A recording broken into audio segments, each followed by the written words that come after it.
বিসমিল্লাহির রহমানির রহিম। শুরুতে রইল নবীজির প্রতি লাখো কোটি সালাম ও দরুদ। উম্মতে রাসূলের পক্ষ থেকে বিশ্ব মানব জাতিকে জানাচ্ছি মহাশান্তির বার্তা। বিশ্ব মানব জাতি, আপনারা এই যাবৎকাল না এই ধরনের আলোচনা না কোনোদিন শুনেছেন, না উপলব্ধি করেছেন, না তা আপনাদের মধ্যে কোনো আমল বা চর্চা আছে। তার জন্য মূল কারণ একটাই, এই মানব জাতি নবী করিম সাল্লাল্লাহু আলাইহি সাল্লাম অর্থাৎ নবী সত্তার সৃষ্টির রহস্যবোধ ভুলে গেছেন, অচীন হয়ে গেছেন এবং নবীর সাথে মানব জাতির চৈতন্য জ্ঞানের সম্পর্ক থেকে সরে গেছেন, যার দরুন আজকে এই বিশ্ব মানব জাতি অশান্তির গহ্বরে অতিবাহিত হচ্ছেন। আজকের এই বিশ্বায়নে এত মহামারীর মধ্যেও মানুষ ধর্মকে নিয়ে মিথ্যে বলতেছেন। এর কারণ একটাই শুধু, কারণ এই মানব জানেন না তার নিজের ধর্ম কি, তার নিজের এখানে ধর্মের উৎপত্তি কি, আর তার মূল রহস্য হলো নবী সম্বন্ধে অবগত না হওয়া, না চেনা। আর চিনেন না বলে মুখে যদিও বলেন যে আমি নবীর উম্মত, আসলে সে নবী চিনে নেই না। তো প্রিয় ভিউয়ার্স, আজকে যারা আমার এই আলোচনা শুনতেছেন তাদেরকে বিনীত অনুরোধ করব, পুরা সময়টুকু দিয়ে শুনবেন, যেহেতু এ ধরনের আলোচনা এই যাবৎকাল আপনারা কারো কাছে শোনেননি। আল্লাহর নূরে নবী সৃষ্টি, নবীর নূরে 18,000 মাখলুকাত সৃষ্টি। কোরআনে পাকে বলা আছে, আমি তোমাদেরকে সৃষ্টি করেছি এক রক্তপিণ্ড হতে। আজকে বিশ্বে বহু ধর্মযাজক হয়েছেন, বর্তমান স্ট্যান্ডিংয়ে আছেন, কিন্তু তারা সবাই বলে আদমকে মাটি দিয়ে সৃষ্টি করেছেন। তো আদমকে যদি মাটি দিয়ে মহান আল্লাহ পাক সৃষ্টি করে থাকেন, আমরা আদম সন্তান, তো আমরা আদমের ঘরে সৃষ্টি হব কেন? আল্লাহ কি এখন অক্ষম হয়ে গেছেন যে আমাদেরকে মাটি দিয়ে সৃষ্টি করতে পারেননি? মাটির থেকে বৃক্ষ হয়, কিন্তু মাটি থেকে মানুষ হয়েছে, এটা কতটুকু যুক্তিযুক্ত কথা? আর যদি যে আলোচনা আপনারা জানেন, শুনেন, অনেকে আলোচনা করেন পৃথিবীর সকল কিছুকে সৃষ্টি করবার পূর্বেই মহান আল্লাহ পাক নবীকে সৃষ্টি করেছেন, আর নবীর নূর দিয়েই সমস্ত কিছুর সৃষ্টি। তাহলে এইটাকে যদি সত্য হিসাবে ধরেন, মানেন, তাহলে আদম আলাইহিস সালামকে আলাদাভাবে মাটি দিয়ে সৃষ্টি করলেন, এটা কোন ধরনের যুক্তিযুক্ত কথা? তা কি কোরআনের কোনো আয়াতে কোথাও উল্লেখ আছে? কেউ বলতে পারবেন কি? আমি বিনীত অনুরোধ করব, কেউ যদি কোরআনের কোনো আয়াত থেকে বলতে পারেন যে আদমকে মাটি দিয়ে, পেক দিয়ে, এমনিভাবে কয়েক মাসে কয়েক ধরনের রূপ দিয়ে সৃষ্টি করেছেন, তা কমেন্টস বক্সে জানানোর জন্য বিনীত অনুরোধ করব। তো সত্যিকার অর্থে নবী কোনো ব্যক্তি নন, নবী একটা পরম সত্তা। সকল জীব সৃষ্টির পরম সত্তা হলো নবী। নবী আরবি শব্দ, আর বাংলা আবিধানিক অর্থ হলো পরম। সৃষ্টির বেদ যদি একটু সূক্ষ্মভাবে চিন্তা করেন, যেহেতু বলেন আল্লাহ নূর থেকে নবী সৃষ্টি, নবীর নূরে জাহান সৃষ্টি, এই যে নূর, নূরে নূরে খোদা, মহান সৃষ্টিকর্তা নূর, এই নূরকে দুইটা রূপে আল্লাহ পৃথিবীতে এই মানব জাতিকে প্রকাশ ঘটান। একটা হলো পুরুষ, যাহা নবী সত্তা, আর একটা হলো নারী, যাহা সৃষ্টিকারী সত্তা।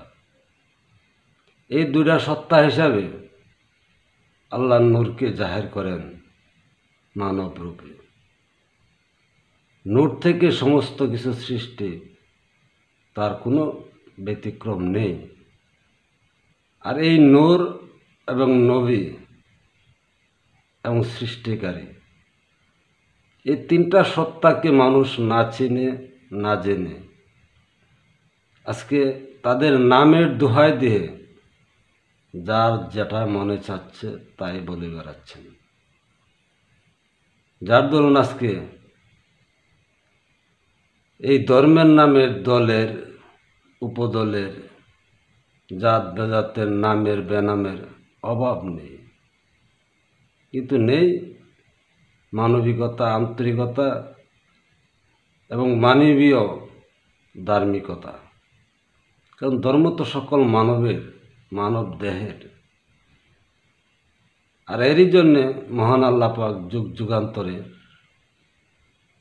মানুষদেরকে মানুষের প্রতিনিধি সৃষ্টি করতেছেন।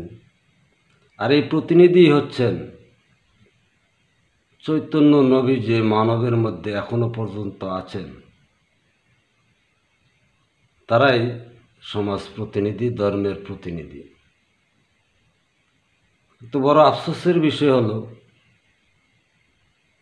আল্লাহ নবী চিনা জানা তো দূরের কথা, কিছু ইতিহাস জানলেই তারা ধর্মযাজক বনে যায়। অথচ তাদের অপকর্মের কার্যকলাপ দেখতে দেখতে সাধারণ মানুষ অতিষ্ঠ।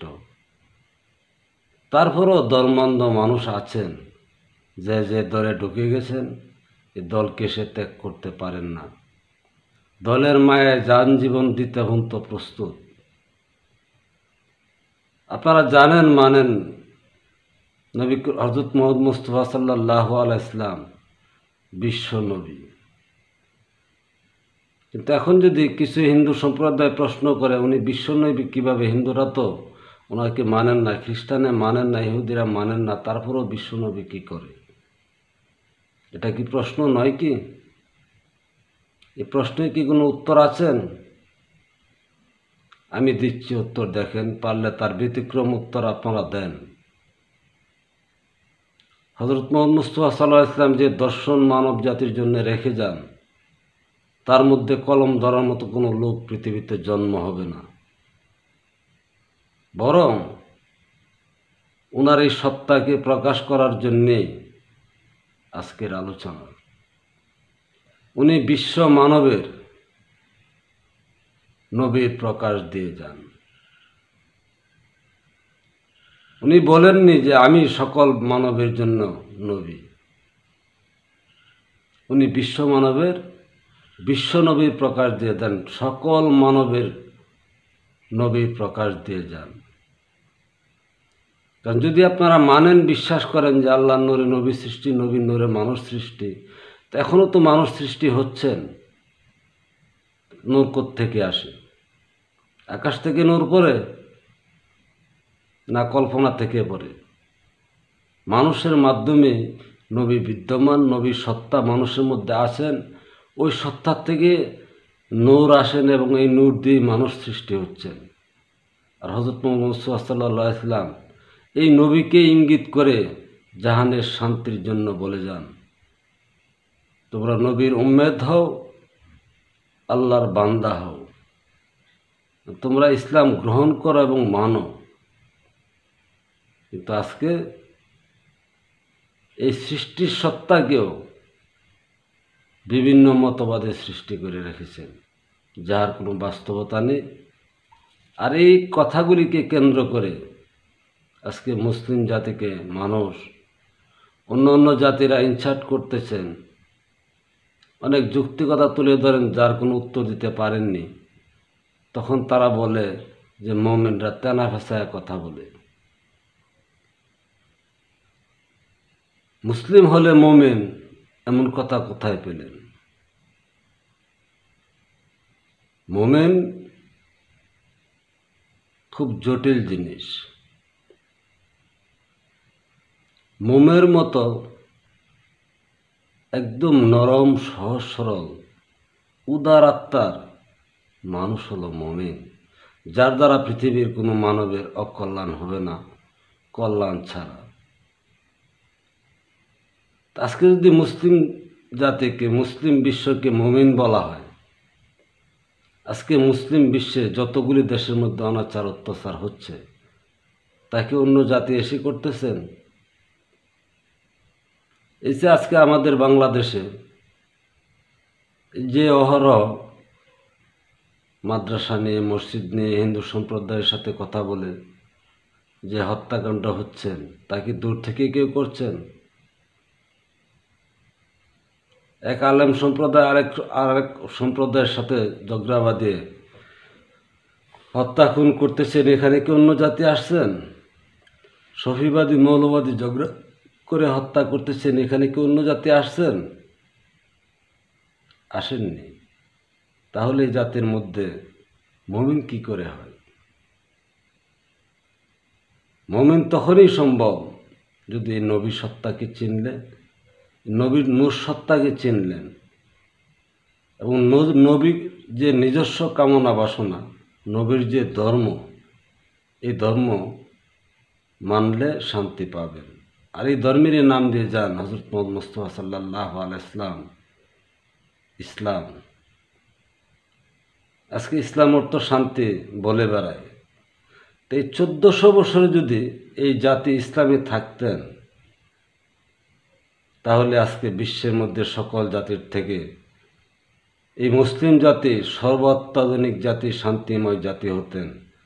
যে শান্তি দেখে অন্য অন্য জাতিদের লোভ লাগত, আকাঙ্ক্ষা জাগত, আমরা কেন মুসলিম হইনি, আমরা কেন মুসলিম হতে পারলাম না। কিন্তু দুঃখের ব্যাপার, অন্য অন্য জাতিরা মুসলিম জাতিকে ভয় পায়। তাদের সাথে মিশলে আঘাত ছাড়া, অন্যায় অত্যাচার ছাড়া কিছু পাওয়া যাবে না। আর তা যদি না হয়ে থাকে, এমন কোনো দার্শনিক যদি থাকেন, আপনারা যাদেরকে ইসলামী স্কলার বলেন, ইসলামের স্কল যিনি দেন তিনি ইসলামী স্কলার। তো বড় দুঃখের বিষয়, শিক্ষিত মূর্খের জন্য আজকে আমাদের দেশ, আমাদের এই সমাজ, এই বিশ্বায়ন আরও অন্ধকারে চলে যাবার একমাত্র রাস্তা হয়ে দাঁড়িয়েছেন। যাদেরকে আপনারা ইসলামী স্কলার বলেন, তার থেকে কি ইসলাম পাচ্ছেন? মসজিদ থেকে কি ইসলাম পাচ্ছেন? এর অর্থ এই নয় যে আমি মসজিদের বিরোধিতা কথা বলতেছি, না। মসজিদ ইবাদতের ঘর, ইসলাম ভিন্ন জিনিস। ইসলাম যখন আপনি চিনবেন, মানবেন, আপনি শান্তিময় হবেন, আপনার দ্বারা অন্যের শান্তি পাবে। এই সমাজে বিশৃঙ্খলা থাকার কথা নয়। আজকে যদি আপনার গড়কে আমি জিজ্ঞেস করি, আজকে যারা বেশি বেশি ইসলামের দোহাই দিচ্ছেন, আপনার পরিবারের মধ্যে ইসলাম বা শান্তি বলতে কি জিনিস আছে? স্বামী স্ত্রী যে লুকোচুরি করেন, একে অন্যের সাথে যে মিথ্যাচার করেন, যে অন্যায় অপরাধ করেন, তার পরিণাম ফল বিশ্বে আজ প্রকাশ। স্বামী স্ত্রীকে হত্যা, স্ত্রী স্বামীকে হত্যা, যৌতুকের জন্য হত্যা, এগুলি কি ইসলাম? বলাৎকার, খুন, ধর্ষণ, এগুলি কি ইসলাম? যাই হোক, তা আপনাদের বিবেকের কাছে প্রশ্ন রেখে গেলাম। আজকের এই বিশ্বায়নে নবীর দোহাই দিয়ে নিজেরা অপকর্ম করার একটা রাস্তা, ধর্মের দোহাই দিয়ে অপকর্ম করার একটা রাস্তা, আল্লাহ রাসূলের দোহাই দিয়ে অপকর্ম করার একটা রাস্তা। মাত্র 3টা সত্তা, আল্লাহ, নবী, ধর্ম। অথচ এই 3টা সত্তাকে যুগ যুগান্তরে প্রায় 1450 বছর গবেষণা আরাধনা করে কি আসলো সামনে? নবী যে একটা সত্তা আপনার মধ্যে আছে, সকল মানবের মধ্যে আছে, সকল জীবের মধ্যে আছেন। কেউ কে আজব দিয়ে বলতে পারতেছেন? কেন পারেননি? না পারার একটাই কারণ, আপনার দেহের মধ্যে আপনি কোনোদিন আপনার দেহকে জিজ্ঞেস করেননি, আপনার দেহকে জানতে চিনতে চাননি আমার মধ্যে কি আছে, আমি কে, আমি কে, আমি কেন। এই প্রশ্নগুলি নিজেকে যদি করতেন কোনোদিন, তাহলে হয়তো উত্তরের কোনো সন্ধান পেতেন। কারণ মহান আল্লাহ পাক তার বান্দার জন্য, মানব জাতির জন্য প্রতিজ্ঞায় আবদ্ধ। যদি কোনো বান্দা আল্লাহর প্রতি এক কায়িক আজ্ঞান, তার জন্য আল্লাহ 10 ক্ষেত্র বিশেষ 70 কাজ এগিয়ে আসেন। তার বাস্তবতা কি? যদি আজকে মানব জাতি আল্লাহর রাজি খুশির জন্য, আল্লাহকে চেনা জানার জন্য, আল্লাহর সান্নিধ্যের জন্য চেষ্টা করতেন, যেতেন, আল্লাহ আমাদের প্রতি আমাদের দ্বারে কাছে থাকতেন, থাকার কথা। কারণ আল্লাহ কখনোই তার ওয়াদার বরখেলাপ করেননি। তো বরঞ্চ আল্লাহকে আমরা দেখি না, জানি না, আল্লাহর দোহাই দিয়ে, আল্লাহর নাম দিয়ে যা খুশি তা করা যায়। এটাই যেন আমাদের জীবনের সার্থকতা হয়ে দাঁড়িয়েছেন। তাই আমরা মুখে যা বলতেছি তার কোনো বাস্তবতা নেই। কি বলে? দয়ার নবী, মায়ার নবী, প্রেমের নবী। এই যে প্রেমের নবী, মায়ার নবী, তা আমাদের মধ্যে এই দয়া, মায়া, প্রেম কোথায় চলে গেল? আমাদের প্রেমে কতটুকু আকৃষ্ট এই জাতি? আজকে যদি কোরআনের পাকে দেখেন, সূরা ইউসুফ, ওনার প্রেম কাহিনী কোরআনে মহান আল্লাহ পাক প্রকাশ করেছেন। আজকে নবী করিম সাল্লাল্লাহু আলাইহি ওয়াসাল্লামের জীবনীও যদি একটু ফলো করেন, ওনাকে মানুষ এত কেন ভালোবাসতেন, ওনাকে নারীরা এত কেন ভালোবাসতেন? সত্যি উনি অনন্তকালের মহাপ্রেমিক। তো আজকে যদি আমরা এই নবী আদর্শিকতা বা নবীর সত্তাকে যদি চিনতাম, তাহলে আমরা প্রেমিক হওয়ার কথা নয় কি? কারণ আজকে যদি দেখেন, একজন ভালো মানুষের ঘরে যদি ভালো মানুষ হয়, সে ভালোরও ভালো। খারাপের ঘরে খারাপ হলে সেটাকে এমনিভাবে বলা হয় সে খারাপের ঘরের খারাপ, মানে খারাপের চাইতে আরও খারাপ, খারাপের থেকে তার উৎপত্তি।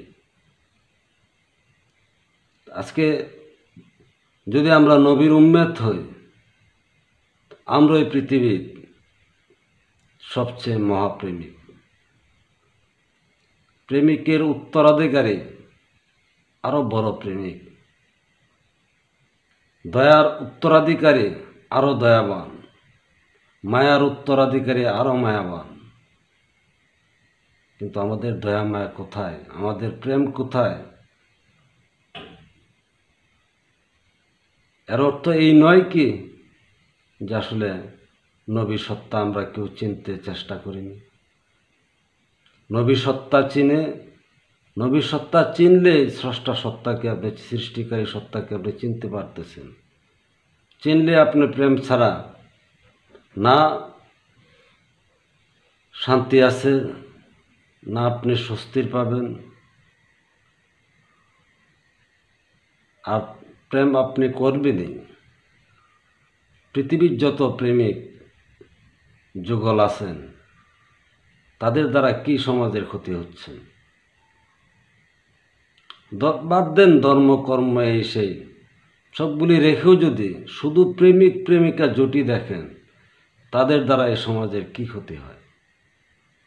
কোনো ক্ষতি হন নাই, বরঞ্চ তাদের প্রতি এমন মায়া মহব্বত আছেন যারা মানুষের জন্য অনেক কিছু করেন। বরঞ্চ তারা এই সমাজ থেকে কি পায়? নডি, বেশ্যা, সিনাল, খানকি এই ধরনের গালি ছাড়া তারা আর কিছু পাননি। দিনের বেলা যারাই এই বকাগুলি দেন, রাত্রির বেলা তারাই কিন্তু পিছনে ঘুর ঘুর করেন। এমনইভাবে আমাদের ধর্মীয় মতবাদ, আল্লাহ রাসূলের মতবাদ সকল কিছুই যেন একটা কথার ফুলঝুরি ছাড়া আর কিছুই নয়। এগুলি আমাদের মধ্যে কেন আসলো?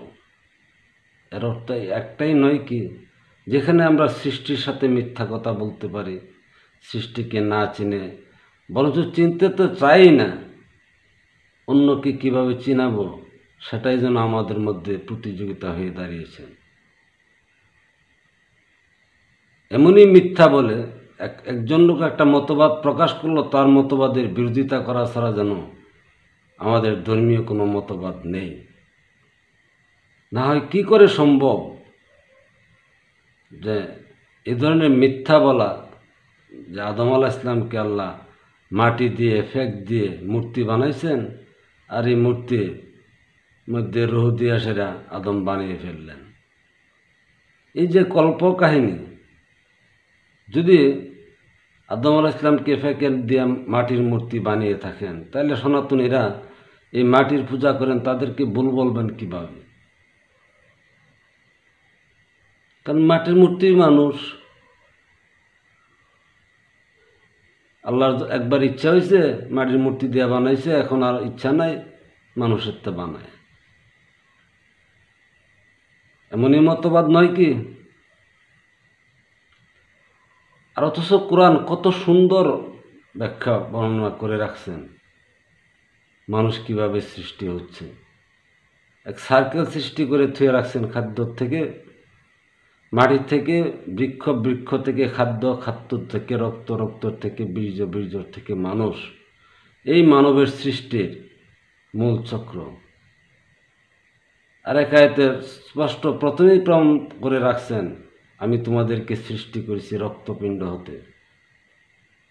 আর আজকে সেই কোরআনের উত্তরসূরি দাবিদার হয়ে আমরা বলতেছি আদমকে সৃষ্টি করেছেন প্যাক দিয়ে, মাটি দিয়ে মূর্তি বানিয়েছেন, জিন দিয়ে, ফেরেশতা দিয়ে, যে জিন বা ফেরেশতার কোনো বাস্তবতাও কেউ আলোচনায় আনেননি। তো যারা এই নবীকে চিনেননি তা উপলব্ধি করার কি বা আছে? নবীকে চিনলে নবীর উম্মেদ হবেন, নবীর উম্মেদ হলে আল্লাহকে মানবেন, আল্লাহকে মানলে আল্লাহ থেকে পুরস্কার পাবেন, যাহাকে বলা হয় রাসূল প্রাপ্তি। রাসূল প্রাপ্তি মানে আল্লাহর মনোনীত পুরুষ। তো নবীজি কি, হযরত মুহাম্মদ সাল্লাল্লাহু আলাইহি ওয়াসাল্লাম কি উনি এটাই বলে গেছেন যে আমি পৃথিবীর আল্লাহর মনোনীত পুরুষ হয়েছে, আর কেউ হবেন না? কেউ কি এমন কোনো প্রমাণ দিতে পারবেন? দিতে পারবেন না। তবে আমি বলছি এটুকু, যারা শুনতেছেন বা শুনবেন, হয়তো আমি একদিন থাকবো না, আমার এই কথাগুলি থেকে যাবে, আমার আলোচনাগুলি থেকে যাবে, তদুপরি এর থেকে চিনেও যদি আপনারা মানতে পারেন আপনাদের জনম সার্থক। আল্লাহর মনোনীত আপনিও হতে পারেন, যে কেউ হতে পারে। আল্লাহকে মানলেই সে আল্লাহর মনোনীত হয়। আল্লাহর মনোনীত হলে পরে সে রাসূল প্রাপ্তি হবেন, আল্লাহর মনোনীত পুরুষ হবেন। আল্লাহর মনোনীত পুরুষই যদি না হন, তাহলে আপনার সংসারে আপনি আনফিট। আপনার ছেলে মেয়ে অমানুষ হবে, আপনার দ্বারা সমাজের অমানবিকতা হবে। কারণ মহান আল্লাহ পাক যা ফরমায় আছেন তার মধ্যে কলম ধরার কারো সাধ্য নেই। বরঞ্চ এইটুকুই সত্য যে কোরআন দর্শন না করে মানুষ বিভিন্ন মতবাদ সৃষ্টি করে, বিভিন্ন বই লিখে। দিনকে দিন বই লিখতে লিখতে এত বই লিখেছেন, একজন মানবের জন্মে এই বইগুলি পড়া তো দূরের কথা, বইগুলির নাম জানাও সম্ভব নয়। কিন্তু তার আলো কি আসছে কি? আসছে কি কোনো আল্লাহ রাসূলের বাস্তবতা, ধর্মের বাস্তবতা, সামাজিকতার বাস্তবতা? আজকে আমাদের এই বাংলাদেশের কথা যদি বলেন, কোরআন দাড়ি কমা সহ মুখস্থ ঠুটস্থ করতেছে, অথচ একটা আয়াতের ভিতরে কি বলা আছে তা কোনোদিন অর্থ করে দেখেননি। এটার ব্যাখ্যা করে দিয়ে যান, বাংলা অনুবাদ করে দিয়ে যান। আমাদের এলাকার এক হিন্দু ভাই গিরিশচন্দ্র সেন, আর তাকে আজকে বিভিন্ন এই অর্থের কোরআনগুলিও যদি দেখেন, এক একজনে এক এক ধরনের মতো করে তার অনুবাদ করতেছেন, যা একটার সাথে আর একটার মিল নেই। যদি তা বিশ্বাস না করেন, 5টা বাংলা কোরআন শরীফ কিনে 5টা একসাথে নিয়ে আয়াতগুলি মিলিয়ে দেখেন, একটার সাথে আরেকটার অর্থ মিল করবে না। এর থেকে কি বোঝায়? আজ অবধি পর্যন্ত বাংলা অনুবাদ, কোরআনের অনুবাদ রিয়েলি আরবি দিয়ে যা বলছেন তা বাংলা যে কি, তা এখনো বাংলায় তারা জানেন না। কারণ জানতেন যদি আল্লাহতে থাকতেন। যদি একটু পিছনের দিকে যান,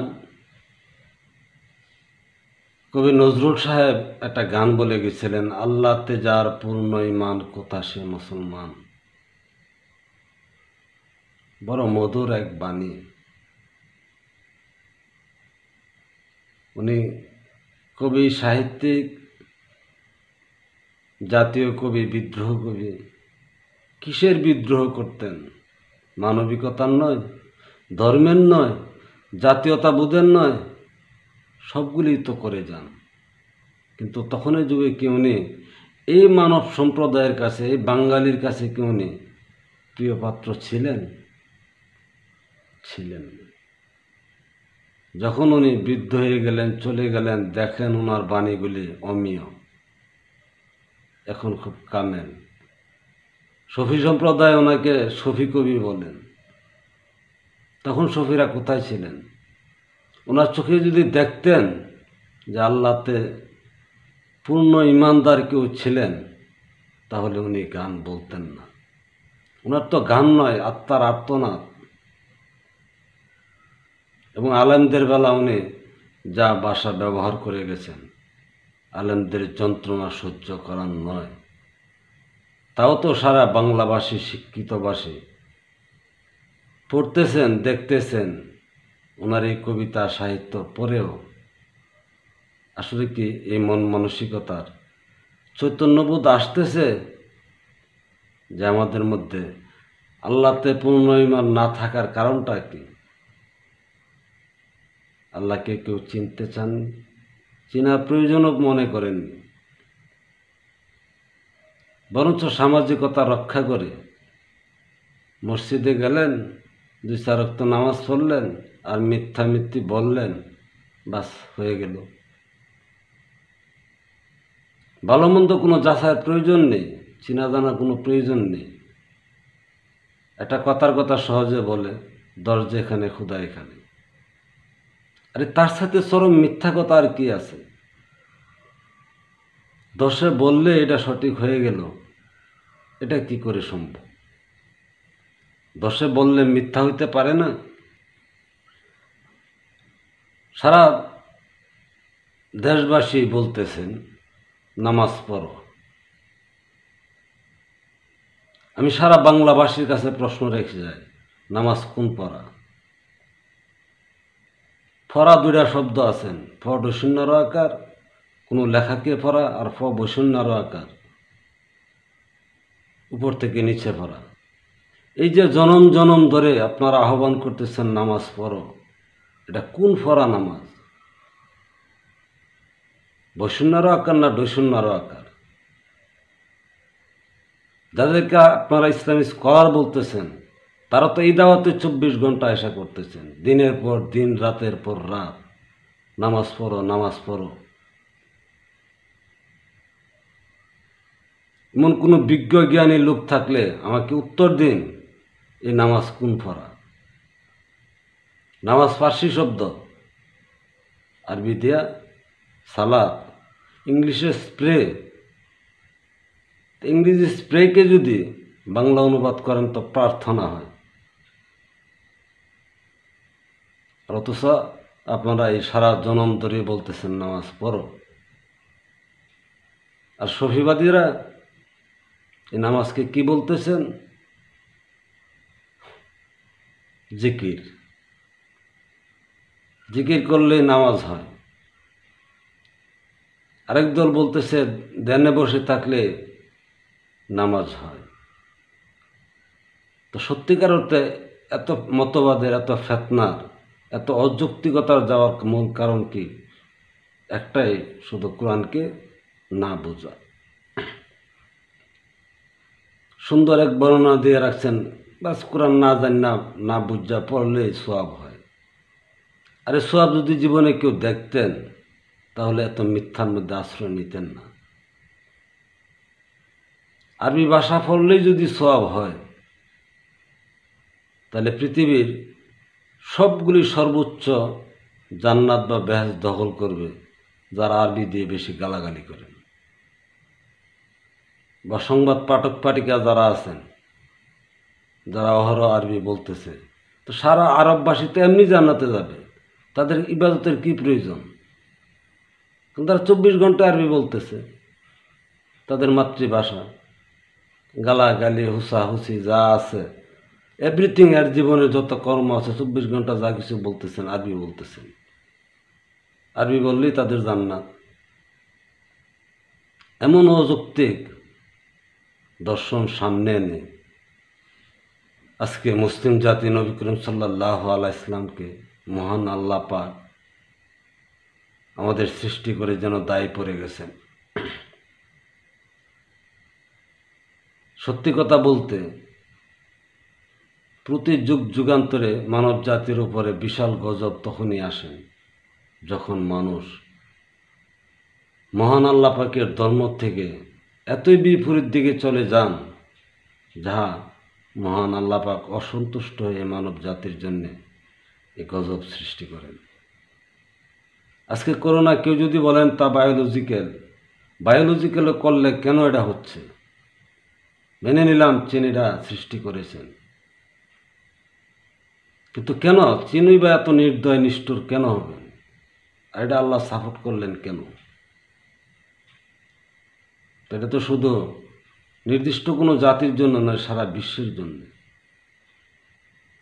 আজকে সারা বিশ্বের যে মতবাদীর হোক না কেন, ধর্মটাকে ডাল হিসাবে ব্যবহার করতেছে। আজকে বাংলাদেশের কথা যদি বলেন, ধর্ম মন্ত্রণালয় থেকে সাধারণ আলেম ওলামা পর্যন্ত কোনো বিধিবিধান কেউ তো কারো মান্যতা, আদব কায়দা, আদব আখলাক বলতে কি আছেন? যার মধ্যে বিশ্বে আতঙ্ক, একে অন্যকে বাঁচানোর জন্য, মানব জাতি বেঁচে থাকার জন্য বিশ্বের যত রাষ্ট্রপ্রধান আছে তারা যে আইন করে অক্লান্ত পরিশ্রম করে ধনমাল যা আছে বেরিয়ে দিচ্ছেন এই মানব জাতির শান্তির জন্য, টিকিয়ে রাখার জন্য। তারপরেও যারা আজকে ধর্মের দোহাই দিয়ে, বিশেষ করে ধর্মযাজক বনে আছেন, স্কলার বনে আছেন, তারাই সীমা লঙ্ঘনকারী যত কাজ আছে তা করে যাচ্ছেন। কিন্তু তা দেখার উপলব্ধি করার মানসিকতার জন্য আমরা হারিয়ে ফেলেছি। তার কারণ তো শুধু একটাই, এই তিনটা সত্তাকে আমরা না চিনি। আপনার মধ্যে আপনার নবী আছেন, যদি সৃষ্টিকে মানেন, বিশ্বাস করেন, স্রষ্টাকে অবশ্যই মানতে হবে। আজকে বড় আফসোস লাগে এই ধরনের কথিত বইগুলি দেখে মানুষ দিনকে দিন মুসলমানদের মধ্যে অত্যাধিক নাস্তিক হয়ে যাচ্ছে। অথচ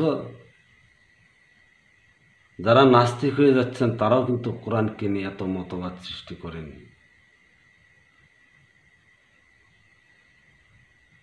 সত্যি কথা বলতে গেলে নাস্তিক এবং কথিত আস্তিক একটা আরেকটার নামান্তর মাত্র, মুদ্রার এপিঠ এবং ওপিঠ। কারণ নাস্তিকেরও কোনো দর্শন নাই, কথিত আস্তিকেরও কোনো দর্শন নাই, দর্শনবিহীন, মুখ দিয়ে যা আসে তা বলতে পারলে হয়ে গেল। আর যদি কয়েকজন সাঙ্গপাঙ্গ জোটানো যায়, বাস হয়ে গেল। আর এমনইভাবে আজকের বিশ্বায়ন ধর্ম নামের গেরাকলে মানুষ অশান্তির জাতাকলে পড়ে আছে। তো প্রিয় বিশ্ববাসী, মহান আল্লাহ পাক আমাদের অতি আউস করে সৃষ্টি করেছেন প্রেমের জন্যে, মায়ার জন্যে। শুধু প্রেমের জন্যে মানুষকে সৃষ্টি করেছেন। আজকে প্রেমকে এই মানব জাতি কাম আকাম কত না অপবিত্র নামে আখ্যা দিচ্ছেন, যা মুখ দিয়ে বলতেও বিবেকে বাধে। যেহেতু আল্লাহ পাক সৃষ্টি করছেন শুধু প্রেমের মাধ্যমে, আমাদের সৃষ্টিই করেছেন এবং আমরা প্রেম করার জন্যই সৃষ্টি করেছি। এটাই একমাত্র স্রষ্টার চাওয়া। আর সেই চাওয়াকে দিনকে দিন যুগ যুগান্তর ফিতনা ফাসাদ সৃষ্টি করা হলো, মতবাদ সৃষ্টি করে। সকল মানবের সৃষ্টি কি একই নিয়মে নয়? সকল মানবের জীবন বিধান কি একই নিয়মে নয়? তাহলে আমাদের ধর্ম আলাদা কোথায়? আমাদের স্রষ্টা আলাদা কোথায়? আমাদের বিধান আলাদা কোথায়? সমস্ত মানবের সৃষ্টি এক, বিধান এক, সমস্ত মানবের ধর্ম এক। নিজ দেহের ধর্ম খুঁজুন। আপনি মানুষ, আমি মানুষ, আরেকজন মানুষ, পৃথিবীর সমস্ত মানুষই মানুষ। তো এই মানুষ মনুষ্যত্ব হারিয়ে যে উপাধির নামগুলি দিয়ে রাখছেন জিন, ফেরেশতা, শয়তান, ওই রূপে রূপান্তরিত হয়ে গেছেন। আমাদের মতো চার হাত পাওয়ালায় জিন, ফেরেশতা, শয়তান। যদি বলেন তা এটা কি করে বিশ্বাস? পিছনের অনেক এপিসোডে আমার আলোচনা করা আছে। যারা আমার পুরো ভিডিওটা শুনেন তাদেরকে আমি বলবো সবগুলি ভিডিও শুনুন, দেখুন। বৃক্ষতর নাম কি, ফলে পরিচয়। আমি কি, আপনি কি, তা প্রমাণ একমাত্র কর্মে। আর কর্ম দিয়া চিনুন জিন কি জিনিস, জিনের কি কর্ম, ফেরেশতা কি জিনিস, ফেরেশতার কি কর্ম। আপনার মতো চার হাত তোলা লোকে যদি জিনের কর্ম করে সে জিন নয় কি? কেউ ফেরেশতার কর্ম যদি করে সে ফেরেশতা নয় কি? কেউ শয়তানের কর্ম যদি করে সে শয়তান নয় কি? তাহলে আমরা ইনসান কারা? ইনসান তারাই যাদের দ্বারা খোদ নিজ সত্তার মধ্যে, নিজ দেহের মধ্যে নবীকে চিনে মানা এবং সৃষ্টিকারী সত্তাকে চিনে মানা। যদি মানাই আমাদের ধর্ম হয়ে থাকে, অশান্তি থেকে আসবে, অমানুষী হব কি করে? আর এখানে মানব জাতির চরম ব্যর্থতা। তো আজকে আমরা কথার কথা বলি মোহাম্মদিয়া নূর। মোহাম্মদিয়া নূরটা পৃথিবীর মধ্যে সর্বশ্রেষ্ঠ, কারণ নবীন নূরটাকেই যে মোহাম্মদ নামে সৃষ্টি হন, উনি জগতের মানব জাতির বিবেক দৃষ্টি খুলে দিয়ে যান। আমরা প্রত্যেকেই নবীন নূরের সৃষ্টি। এই নূরকে জাগ্রত করুন, বিকশিত করুন, প্রকাশিত করুন। এই নূরকে প্রকাশ করার জন্যে আমাদের সৃষ্টি। আজ অবধি পর্যন্ত কেউ এই নূরকে নিয়ে প্রকাশিত করেননি, সামনে আনেননি, আর এই নূরের ধর্ম কেউ প্রকাশ করতে পারেননি। সবই আরবি কথা বলে, যাহা মানুষে বুঝতে পারবে না, চিনতে পারবে না, ধরতে পারবে না, উপলব্ধি করতে পারবে না, সওয়াব আর গুনাহ দিয়ে যুগ যুগান্তর পার করে দিচ্ছেন। আসলে কি কেউ কোনোদিন দেখেছেন সওয়াব কি জিনিস, পাপ কি জিনিস, স্বর্গ কি জিনিস, নরক কি জিনিস, বেহেশত বা দোজখ কি জিনিস? যা কোনোদিন দেখেননি, দেখবেনও না, কারণ মরে গিয়ে তো কেউ ফেরত আসেননি। আর যদিও আসে, সে বলতে পারেন না যে আমি মরে মুখ জায়গায় ছিলাম, এতদিন দোজখ কাটছি আর এতদিন জান্নাতে ছিলাম। পৃথিবীর সকল কিছু বাস্তব, কল্পনার কিছু নেই। হয়তো অনেক জিনিস আমরা চোখে দেখিনি, খালি চোখে দেখিনি, তাও তো প্রকাশ ঘটে যাচ্ছেন। আজকে আর একটা আশ্চর্যের বিষয় হলো, সবাই একটা কথা বলবে যে পৃথিবীর সর্বশ্রেষ্ঠ বিজ্ঞান হলো কোরআন। সুন্দর কথা বলেন, কিন্তু এক সেকেন্ড পরে এই কথাটার মধ্যে তো আর থাকেননি। সর্বশ্রেষ্ঠ বিজ্ঞান কোরআন, আর এই কোরআনকে এত গবেষণা করে, এত রিসার্চ করে, এত ঠুটস্থ করে, দাড়ি কমা সহ মহস্ত করে আপনারা কি আবিষ্কার করেছেন? আজকে কোরআনের যত গুণগানদারী আছেন, তাদের একজন লোক এই বাংলাদেশে 18 কোটি মানুষের মধ্যে যে কয় লক্ষ যাদেরকে ইসলামিক স্কলার বলতেছেন, কোরআনের মুফাসসির বলতেছেন, এমন একজন মুফাসসিরক দেখান যে উনি কোরআনের মুফাসসির হয়ে একটা সুই আবিষ্কার করেছেন। আর যদি সুই সে আবিষ্কার করতে না পারেন, তাহলে সে কিসের মুফাসসির হলো? কোরআনের মুফাসসির হলে তার দ্বারা পৃথিবীর অনেক কিছু আবিষ্কার হবে। যেহেতু কোনো কিছু আবিষ্কার করতে পারেননি, তারা কোরআনের ক শব্দটাও জানেননি, বুঝেননি, চিনেননি। আর যারা এই কোরআনকে চিনে জেনে গবেষণা করে বিজ্ঞান আবিষ্কার করে ফেলে, তাদেরকে ফতোয়া দেয় বেদাত। আজকে বেদাত ফতোয়া দিয়ে কালকে এই অ্যান্ড্রয়েড মোবাইল ব্যবহার করে, মাইক ব্যবহার করে, যত ইলেকট্রনিক্স, যত আবিষ্কারের জিনিস আছে ব্যবহার করে আবার ফতোয়া দেবে বেদাত। কিন্তু আপনারা যে এত কোরআন নিয়ে গবেষণা করতেছেন, আপনারা কি আবিষ্কার করলেন? পারেননি।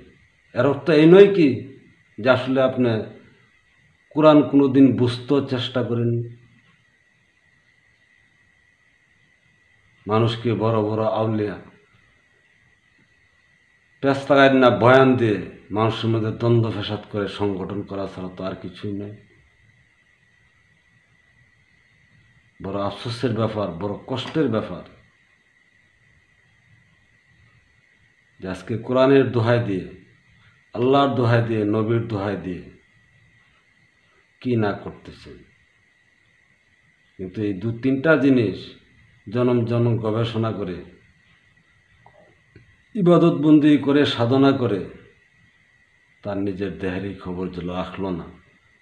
বিশ্বের মানুষকে বোল ধরার তালে আমরা যেন মত্ত হয়ে আছি। প্রিয় বিশ্ববাসী, আপনাদের মধ্যে প্রত্যেক মানবের মধ্যে নবী বিদ্যমান, যে নবীর মাধ্যমে সৃষ্টি হচ্ছেন এবং সৃষ্টি করতেছেন। এই নবীকে মানে চিনে মানেন এবং নবীর ধর্মটা কি তাও উপলব্ধি করতে পারবেন, চিনবেন, মানবেন। তাতে বিশ্ব মানবদ্বয় শান্তি হবে।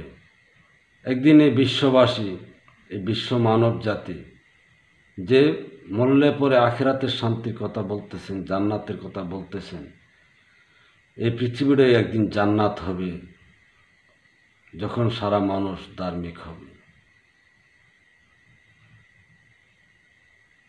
তো প্রিয় বিশ্ববাসী, আপনাদের সার্বিক মঙ্গল কামনা করে এখানে বিদায় নিলাম। আসসালামু আলাইকুম রহমতুল্লাহি ওয়া বারাকাতুহু।